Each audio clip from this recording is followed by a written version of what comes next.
Nacho? ¿Cómo va? Buen día. Buen día. ¿Cómo estás? Bien, bien, muy bien. Al equipo y a toda la audiencia. ¿Cómo Bueno, están? bien, bien, muy bien. Te voy a proponer un ejercicio, a ver si me acompañás. Vamos a subirnos a la máquina del tiempo y vamos a remontarnos al momento en el que el mundo había cambiado, lo que primero mirábamos nosotros, incluso con humor, que ocurría en Europa, en Asia, finalmente nos llegó, el mundo cambió, de golpe un día ya no podíamos salir y de golpe también había que vacunarse. Si la preocupación de cada uno de nosotros era primero desconcertados porque uno no tenía la información, que tampoco abundaba de qué es lo que iba a pasar, en ese contexto, parate en ese lugar cuando había que organizar entonces los vacunatorios para que la gente pudiera ni más ni menos que salvar su vida. Y bueno, era un momento lo primero que era un momento de mucha incertidumbre porque no había ningún manual escrito de cómo abordar esta crisis mundial. Cuando el gobernador Perotti nos da la responsabilidad de esta misión, digamos, teníamos la foto de lo que pasaba en Capital Federal, con los centros de vacunación que comenzaron primero ahí, y vos veías que ellos, que tienen una infraestructura muy importante... Y mucha plata, sí. No podían resolver la logística y vos veías largas colas. La primera etapa de la vacunación estaba destinada con comorbilidades, con factores de riesgo. Claro. Sí. Entonces, ¿qué pasaba? Vos veías fotos de lo que pasaba en Buenos Aires y decís, che, ¿cómo lo vamos a resolver acá en Santa Fe? Y bueno, el lugar que se eligió, el gobernador Perotti puso todas las herramientas de disposición, fue la esquina encendida, y los aprendizajes que fuimos teniendo el primer día, que fue el 1 de marzo del 2021, por ejemplo, que las personas mayores tenían movilidad reducida. Otra de las condiciones era que las personas mayores en el 98% de los casos iban acompañadas de un familiar o de dos, y entonces si vos tenías que armar una logística para 1.200 turnos, por darte un ejemplo, Sí. en realidad tenías que preparar una logística para una circulación de gente del doble o del triple. Claro, porque sí, tenías sí. que sumar a los que los A acompañaban. Y a todo esto en un concepto, a mí me parece que, sí, Eso lo observamos el primer día y por eso le propusimos inmediatamente la vacunación arriba del auto, Sí, me acuerdo. que era todo un desafío. Y bueno, pero la gente reaccionó muy bien.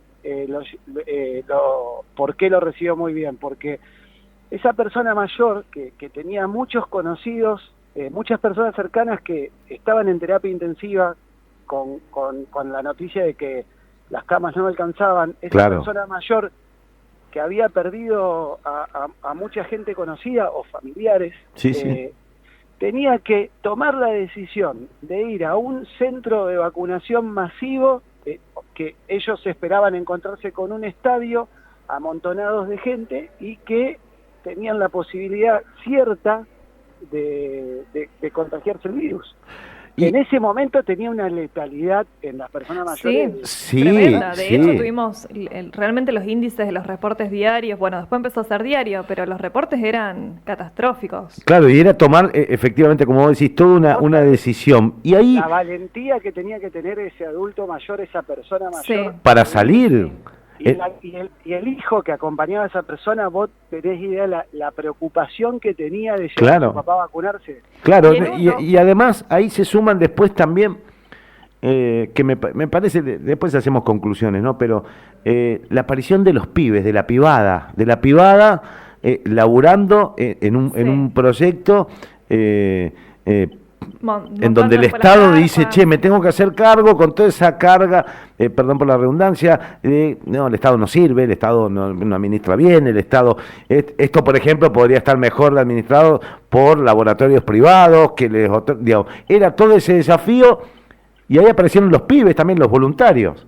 Bueno, los voluntarios de desarrollo social que fueron ni más ni menos los que, digamos, la locomotora del tren de la pandemia fue el Ministerio de Salud. Sí, el sistema de salud, que eso incluye médicos, enfermeras, sí, por supuesto.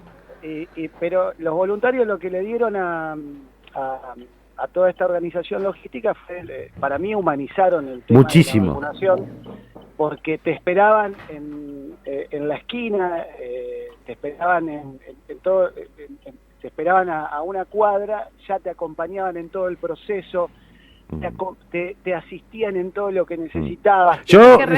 Ahí la distancia para que vos estés más seguro. Sí, a mí te quiero hacer una aclaración, pero esto es personal. A mí me agredieron cuando yo fui, porque yo estaba ahí, fuimos a hacer un informe y uno de estos voluntarios, que efectivamente, buena Cuando gente, bueno, pibe muy respetuoso, 60, sí, me dijo, señor, ¿usted quiere vacunarse? No sé. No, Sí. Señor, no.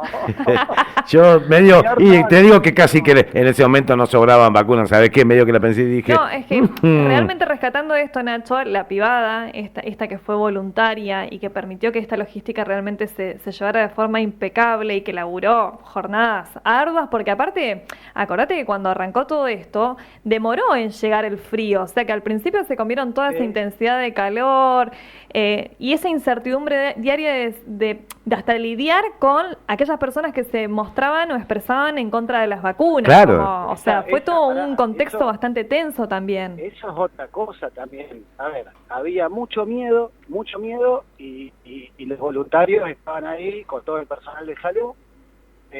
Había mucho miedo.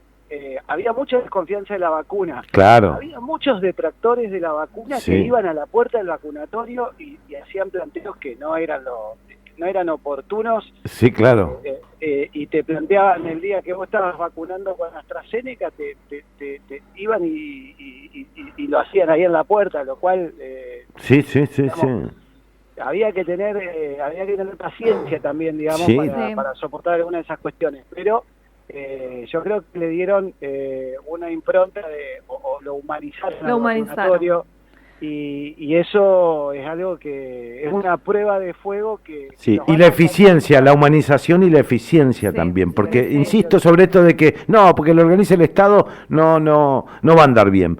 Y me parece que acá una de las cosas que uno puede pasar en limpio, efectivamente fue la organización de los vacunatorios. En un momento que hoy estamos en otra etapa mentalmente. Naturalizado que haya vacunas pero ahora. En ese momento... hay dos postales de las que no me voy a olvidar respecto a la vacunación y sobre todo a la esquina encendida. Una es una señora bajando del colectivo, una señora muy grande, sola, con su bolsito tejido, sin turno, y otra de un señor que pasaba por la puerta del centro vacunatorio de la esquina encendida y preguntó si se podía vacunar porque era una persona de 70 y pico de años, no tenía documentos, no tenía nada, y sin documentos lo pudieron vacunar. Entonces eso habla de la calidad humana con la que se trabajó también durante la pandemia.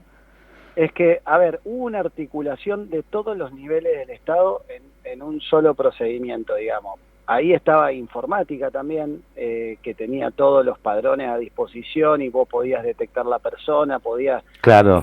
Son gente que no se vio, digamos. Estaba la EPE, por ejemplo, garantizando el suministro de energía. Claro.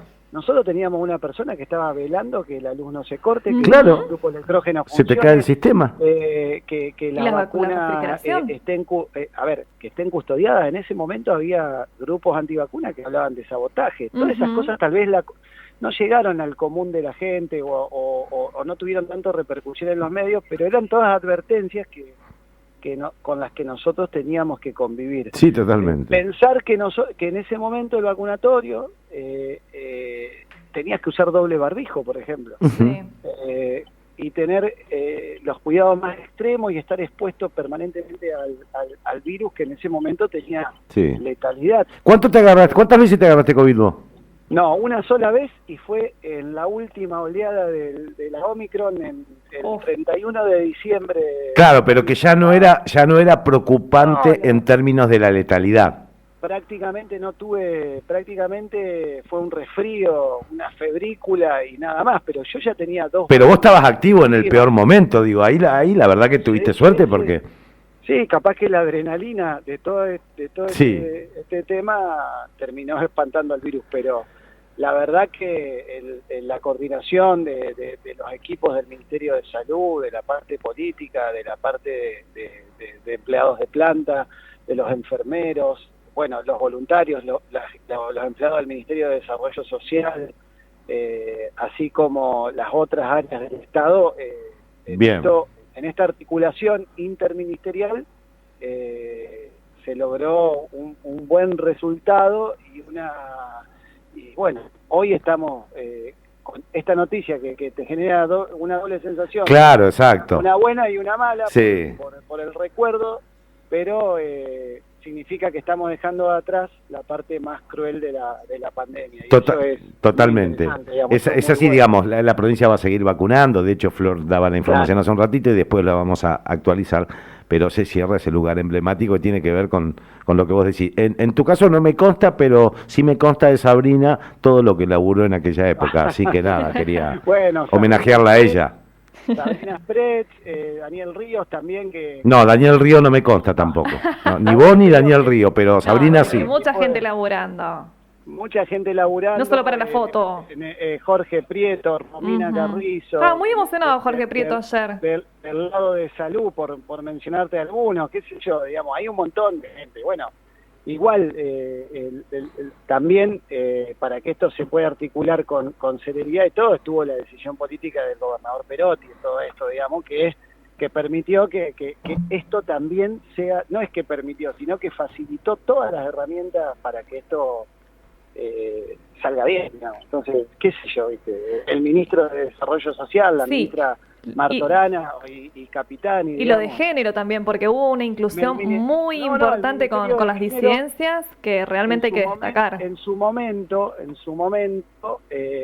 cuando se abre el tercer vacunatorio masivo, porque venía las cepas que aparecían presentaban una alta contagiosidad. Sí, sí. Mucho. Carga viral, sí. Sí. Y se contagiaban con más facilidad. ¿Qué pasó con eso? Que había la necesidad de tener un refuerzo de un vacunatorio masivo más. Y también, bueno, ahí se tomó la decisión de que el Ministerio de Género sea el que articule el movimiento de ese centro de vacunación. Bueno, qué bien, digamos, todo el Ministerio de Género que tuvo a cargo la redonda. Sí, señor. Bueno, Nacho, ahí está. Ahí hacemos un repaso entonces con esa doble sensación que vos mencionabas. Bueno, te mandamos un abrazo. Un abrazo enorme, hasta luego. Chau, chau. Chau, chau. Bueno, ahí estaba Ignacio Martínez Kerr.